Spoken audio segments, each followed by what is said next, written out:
this is Reverend Don Lewis coming to you from beautiful Florida. And today our question comes to us from Elizabeth Damascus Drake. And Elizabeth's question is, when I meditate or bring a question to the ancestors, how do I know that the answer I get is not just my imagination?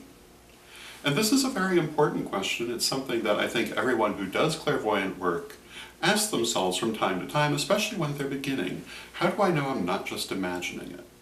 I think one of the reasons for this question is that, chakrically speaking, the chakras that we use to receive clairvoyant messages are very closely related to chakras we use for visualization and imagination. So the feeling isn't extremely different, although it is different. And as you do this work more, you will come to be able to tell the difference between something you're imagining and a message you're receiving. But when you begin, it can be very hard. Another reason for this is I think that people generally do get messages much more than they realize, but tend to dismiss them as imagination and therefore have not learned to tell the difference.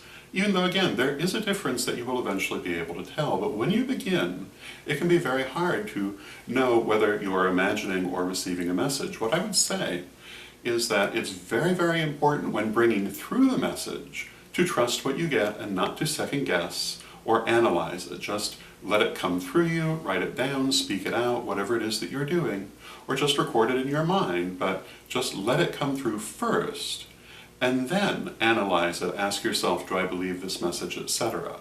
And when you're first beginning, it may be very hard to believe that you're not imagining it. What you will find, however, is that as time goes on, Spirit will tell you things you could not otherwise know. And that's how you'll know you're not imagining it, by the results.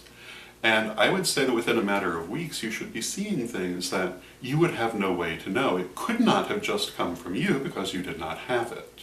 And your guides will choose things to tell you that have this quality so that you will know that it's not imagining, but rather a communication. Another thing you can do is ask them to show you that it's a genuine communication. They do react to requests. But the main thing that I would say is be patient with it, give it time to develop, and when you begin, and indeed in general, be skeptical. Don't just assume that everything is coming to you perfectly.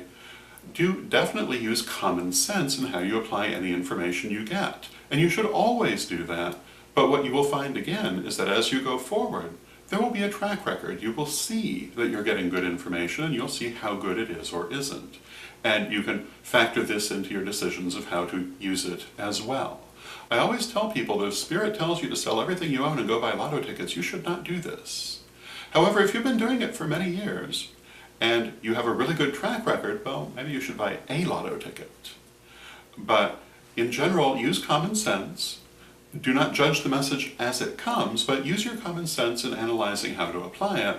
But you'll find by doing it that you will start to see that you're getting things that are not your imagination, and again, that really in the end is how you can tell. You can tell by the results. So I hope that answers your question and gives you something to think about, and until next time, may you blessed be. Reverend Don, super omnibus of incantations and invocations for all occasions. Mary Ann Kay and I created this massive compendium of magic and artwork for you to use in any way that you would like. There are literally hundreds of spells and hundreds of illustrations, which can be mixed and matched and used in many different ways. Check it out now at witchghoulstore.com.